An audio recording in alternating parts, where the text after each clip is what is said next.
Creating from the Heart, the Artistry of Living. I'm Suzy Vance, and I'm here with Kyle-Pierre Nfr, the instigator of the Majik Factory. So how did this happen? Okay. What is this? Right. So this is an innovation center, which is the culmination of work we started about 10 or 12 years ago to try to capture the local talent before it had a chance to escape for life elsewhere. I went to South by Southwest EDU event in 2023. I happened to go to a space called Assembly, ASMBLY, in Austin, that was basically a workshop, wood shop, but for grown-ups. And they seem to be doing a lot of the things we had been doing over the years at Nfr Institute, but it was adult-facing instead of kid-facing. So the light bulb came on that, well, we have most of this equipment. We could do the same thing, and in that way educate the community directly, the grown-ups directly, and in that way reach the students, which is really the goal, to catch that talent before it leaves. So I came back. Or even if it leaves a little bit, it'll want to come home. Want to come back if it gets wind of things, right? So you have to have the successes for sure. Anyway, so I came back looking for a space about 8,000 square feet. Happened to run into someone, my co-founder, Leslie, knew someone who had a building, this building, and was just about ready to sell. This was an old glove factory. That's right. But it had the size. It has nice bones, as people say, and the price was right. So we bought it in September of 23, and been working on it for about 2 years, fixing the mechanicals, adding a commercial kitchen, and so on. And we finally had a ribbon cutting in September of this year, so about 2 years after initial purchase. Anyway, so now we are starting to add offerings. So people can come in and use the equipment right now as they would use the equipment in a gym. But in addition to that, we are starting to offer different kinds of courses or workshops. The courses are more in the vein of learning how to 3D print, for example, or weld, something like that. But the workshops we're really excited about are the business development workshops, how to refine the pitch, your idea into a pitch. So that's something we'll start next month. We're calling it Pitch to Peers. And another thing we're doing is called Scar Talks, which is kind of like the, what is that series? Oh, I can't think of it. But the Sinai Forum. Mm-hmm. But the audience is also the content provider in that we start at a high level of some technology, let's say, AI, synthetic biology, something like that. And we drill down over 4 weeks to the point where we can think about starting a business in that space. And if there are enough people who think they have the horsepower to do that, do a kind of sprint, a 90-day sprint, then yeah, that's the beginning of a business. But we'll see how that works. Because we can't aim too high. Right. But it is possible to gain enough in-depth knowledge through self-study, self-guided study, that is study that's guided by experts, to have enough knowledge to contribute. Maybe one knows how to program but doesn't know about AI. Maybe someone knows about chemistry but doesn't necessarily know a whole lot about biology. So it does help to have adjacent knowledge. Anyway, we'll see how that works out. This sounds fabulous. Well, we're ambitious. We are trying to be as competitive as any innovation center on the planet. We are at a disadvantage, though, because we don't have the amount of talent that a Palo Alto, Cambridge, or a Tokyo has. So we have to cast a wider net and attract people who are capable, but don't perhaps have the skills or the knowledge. And so we want to take advantage or leverage the missed opportunities, the people who had the potential to go to university, but because life happened, didn't. Or in some other way, they met a bump in the road, but they're now ready to re-engage. Young and decided not to.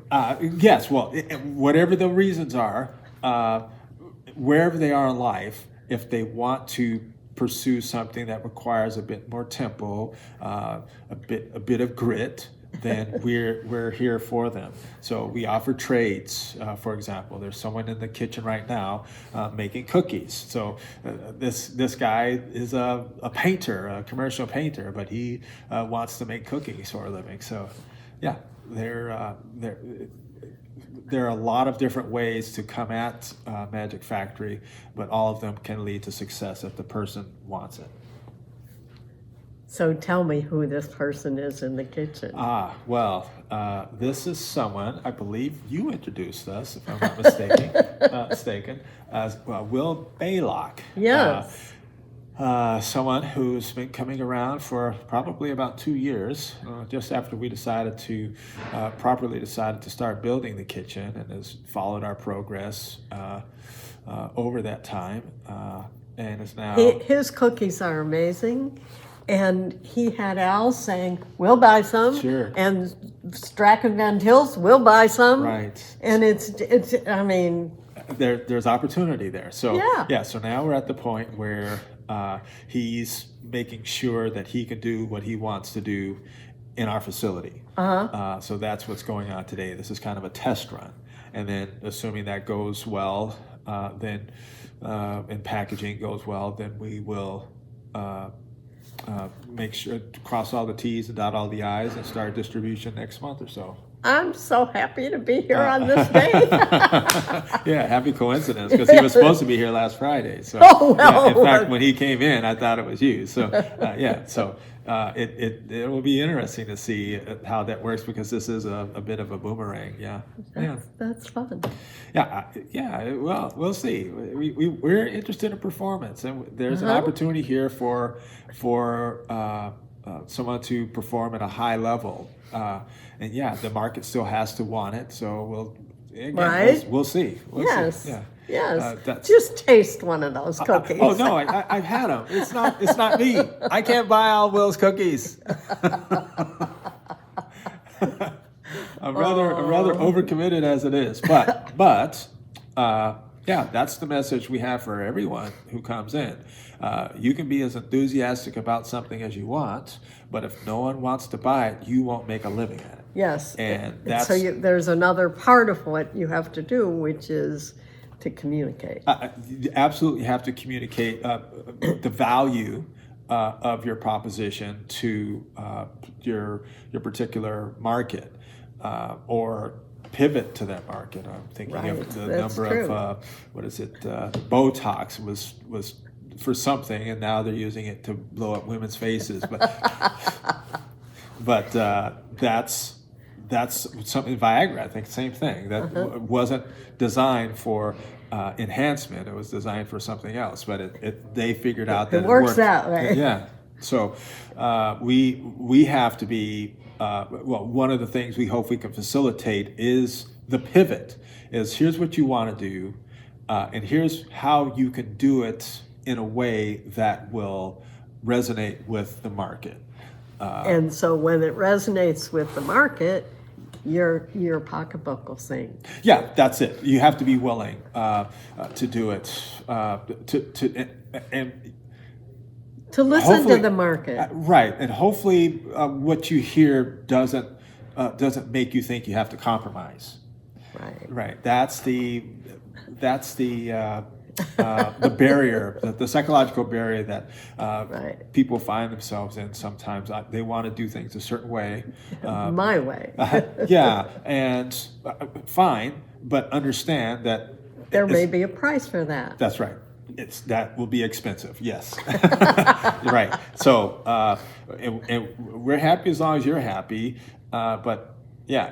And we're here to let you try anything Yeah, that's that right. you want, not just cookies. That's kind of the biggest takeaway, hopefully, of this conversation is that we are extremely flexible.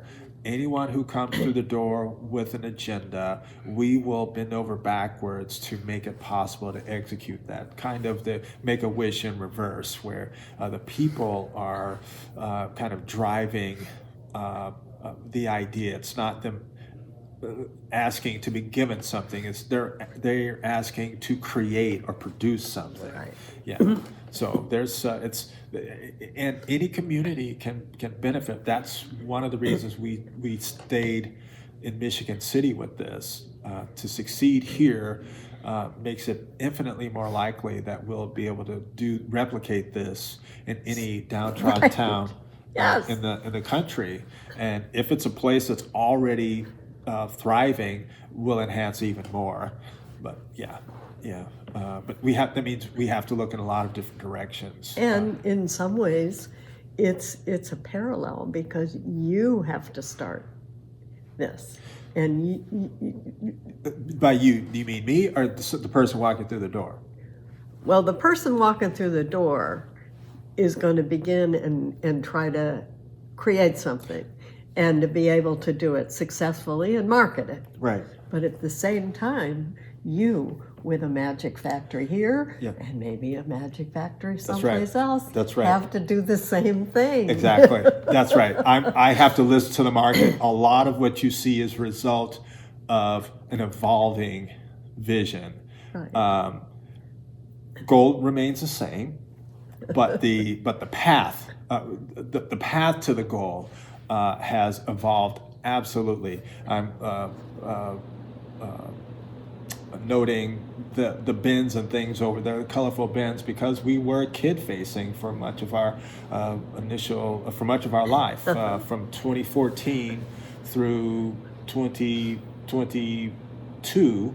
We were almost exclusively kid facing. So we have Legos over there, we have chessboards over there, keyboards for people to play the piano, video games. And all of that stuff's still here because it's still part of, grown-ups have to rewire their brains to move out of the consuming mentality to the producing mentality, to the I can create something of value. I have value mindset. So sandbox, that's what we call it, is meant to evoke the time of childhood for adults, but for anyone. You can make mistakes here. It's all fun. But that's for physical creativity. The Fab Lab over here to our right is for mental creativity. That's where the rewiring is starting to be challenged mentally. And then finally, this area we call Co-Lab is intended to promote social creativity and developing of relationships, communication. You talked about that. Finding having something to say, but also listening to what others have to say, and learning how to understand or hear. I talk about listening to the room, hearing what the person is saying. And you may not agree with it, but do you understand what the person is saying, the message? Right. So that's those three phases all tie into neuroplasticity, blah blah blah. But yeah, it's something we've been trying to do all along, even before we had this space. Yeah. Well, it's so interesting because it's, first you have to have the connection. You have to have something that hooks. You have to have a connection. Yes. And once you have the connection, then you have to communicate. And communicate means standing in somebody else's shoes and appreciating their point of view, Right. and working to understand that, as opposed to just trying to digest your own stuff. Right. Then I agree with that. after all of that, there's the commitment. Right. And meeting your commitment Right. to yourself Yes. and to other people. Right. I hear commitment, and I think offer. I'm still in this contractual mindset based on the conversation we've already had. Is what does the market want, and if there is a commitment, that's in this instance Majik Factory committing to meeting the objectives outlined in the dialogue, in the conversation. Right. Yeah. And if you change your mind or you have a different thought, communicating that so that you don't get off track. Right. Well, have to remember what the goal is. That's not just for the agreement, that's so you're not meandering, so you're not getting lost on Instagram for an hour, right? There's something you're trying to accomplish, and that's the thing that troubles a lot of people. There's financial commitment in many of these possibilities that we're hinting at. There is a skill requirement that virtually all of these things require. The value of your time, the value that you're offering has to be more than what someone could do on his own. Right. That's technology in general, but just life. It's whether it's artistic, Well, it can industrial, or even scientific. start with a loaf of bread. You don't like to make bread, I like to make bread. For This example, is good. that's it. Even Uber, I make the point that the discontinuous innovation is, let's say, the automobile, and then at some point people don't want to have an automobile. So that gives Uber an opportunity to exist. Yes, we'll drive you around for a fee. And people look at that as convenience, and they're saying, well, gee, I'd have the car note, I'd have the insurance, I have to have some place the parking, the parking issues. So that's actually a value add for me, right? So if it's bread, if it's something, some new drug, all of those things provide value add, and that's what I mean by goal. That you still have to. I said financial commitment. Not academic, but skills. You have to have there's a skill barrier involved in accomplishing this task, and then also tying that bundle of things to the client's objectives. Right. That's what you're shooting toward. And you don't have, if you have a car with 3 wheels or something that you haven't met the goal, you're close, but you haven't met the goal.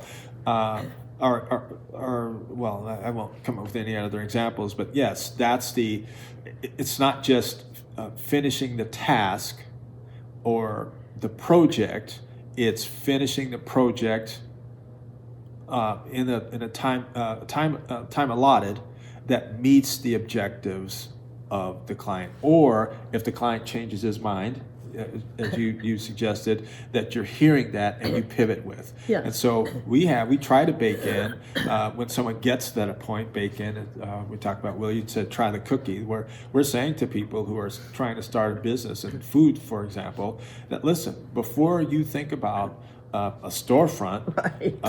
or trying to sell something, let's see if people actually like the cookies, like the stuff that you're cooking. And you go through that process and they say, okay, yeah, we love it. Maybe they give feedback. And so you're closer to the mark at that point. And maybe someone says, hey, have you considered, instead of making cookies, making cookie sandwiches, or whatever that is. And so you're hearing about that before you actually go to market and make that significantly greater commitment. Right. So hopefully that's something that helps. But back to Majik Factory, the person who hasn't even walked through the door doesn't understand or doesn't know what he doesn't know. Right. And so that's our challenge in communicating our value add is that you can do one, you have to believe it, but you're walking around as someone's employee because you don't believe you can do the other thing. That's why. And maybe there's no one around them who's done it. That's another way to create that belief. So yeah, we're trying to set the hook to get someone, one guy in, and get that person, make that person successful. And then that person goes back, and I refer to as fat pants pictures. So we have the before and after. And here's a guy who and now he's selling cookies, and he's famous Amos, or whatever. Right. And we can pitch that social and just other media, just part of merchandising. Look what this person did. That's you right. could come do it too. Right, and we see that all the time. But at the local level, which is our main focus, we want to be able to ignite communities, neighborhoods. Now, we're not necessarily doing that door to door, but figuring out something resonates, and that it could be as simple as getting someone in the trades, carpentry or something, and we're not transforming them into self-employed or hire entrepreneurs, but we are adding value to their time, or they're adding value to their own time through the process. And that's something. Hey, you're working this job, you have this car, how did you get it? Well, I'm a carpenter now, I'm a welder now. Well, where'd you learn how to do that? Over here. Well, don't you have to make this big commitment? So we've kind of tried to overcome all the objections in our business model. So you don't have to make a 4-year commitment right off the bat for entrepreneurship. Again, life is happening all around you, so you can make small 4-week, 8-week commitments and get chunks of it, get closer and closer. We talk about belting up. So it's like you want to be a black belt, you want to be Bruce Lee, but right off the bat, let's just learn how to, fall without hurting ourselves, right? So basic stuff. And so, yeah, white belt, yellow belt, so on. And we think that'll work. We have a group of people coming in this afternoon, kind of a test case, and we'll see.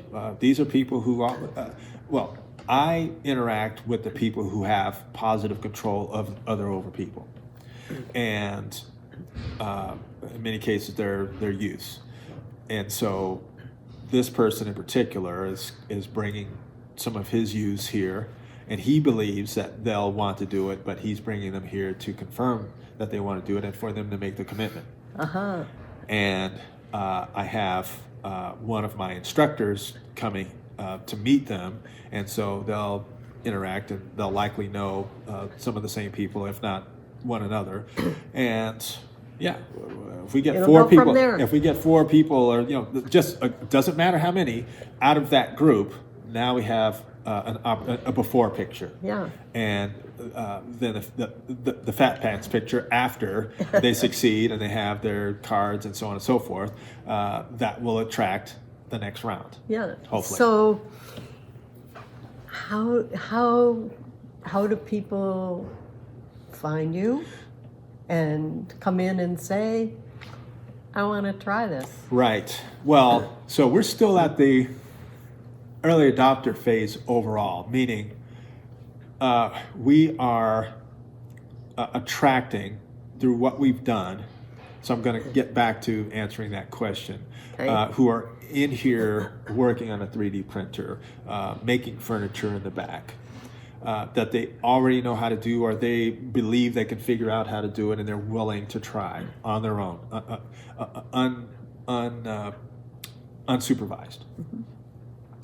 And virtually all of those people have heard about us either through direct word of mouth, through various articles that have been published on us in the last 2 quarters, and social media. And so they're trickling in. We get 1, 2, 3 people coming in a week, and a third of those people join as members. But because they're early adopters, they not only join as members, but they volunteer to do other things, like reorganize a shop, like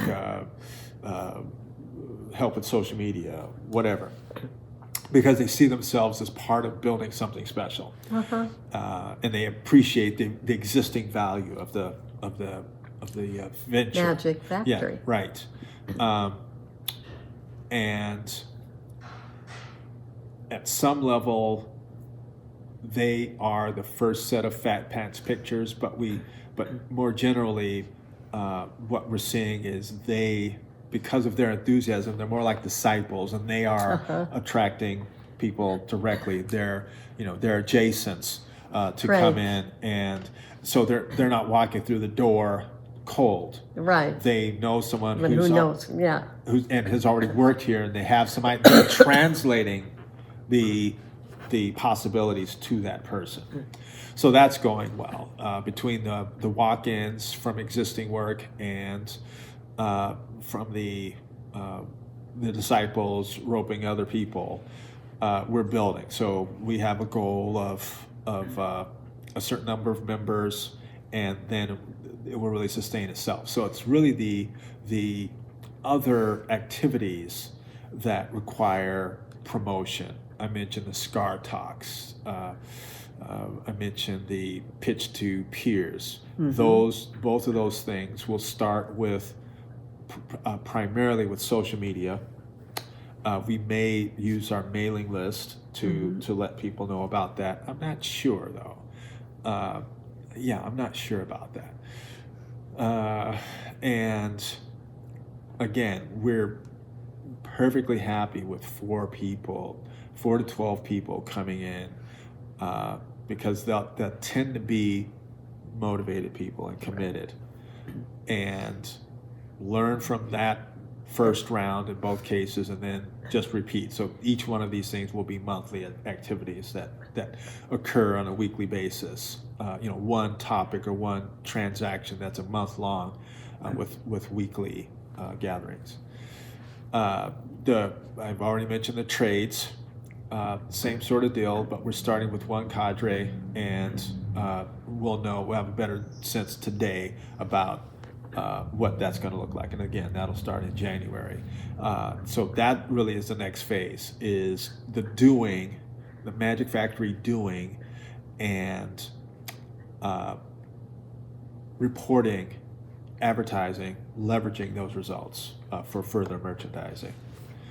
But with what Will's doing and a couple others, that's yet another. The food space is a whole nother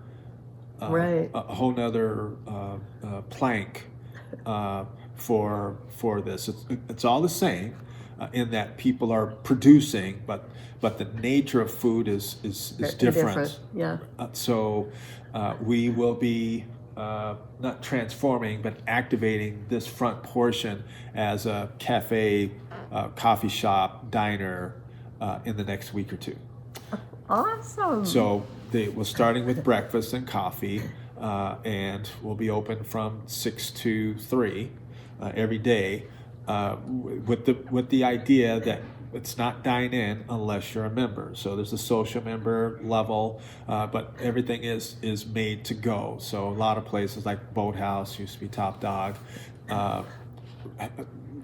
didn't offer cutlery or china. Everything was to go, paper, plastic, and whether you sat at the tables or took the food out, you still had a good experience. So we're really trying to figure out ways to lean into that to go. So I'm thinking about having a proprietary lunchbox or something that where you can get the refillable thermos or Yeti, but you also have a bag that you buy the bag, and that gives you kind of a built-in discount for that. So we'll see, because we'd like to plate the food. We want people to think in terms of Michelin stars, even though the food's to go. So bento box. There's a lot of kind of international. This idea kind of resonates on an international level. Also, I have this idea of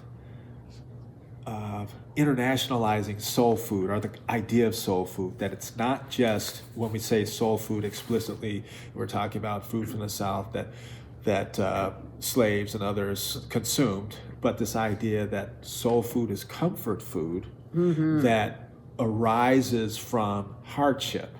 So if it's shepherd's pie, if it's lasagna, if it's pierogi, those are all kind of basic comfort foods that are tied to specific cultures. But they're simple to make. You can jazz them up, simplify them, use them in a lot of different times of the day. Use them to go. In many cases, they're amenable to transportation, and so just trying to figure out what works and. Just keep evolving that. So when you have a taste for it, but we still want to make the best pierogi. We're not a Polish restaurant, but we want to make the best pierogi. So we'll figure out what it takes for that thing to be authentic, and take it from there with all of these different. We'll see. I think it could be fun just to keep adding a different culture to the menu. Anyway, this sounds delightful. We'll it see. Sounds you have my undying admiration for having put your toe in this water. Well, you know what? That's part of as part of what I'm leveraging is when someone walks through the door and they say, "Oh, this is hard," or "I don't know." It's like, well, look around you. We did this from scratch. If we can do it, you can do it. You don't have to create this. In fact, we created it to make your pathway, your adventure easier. Right.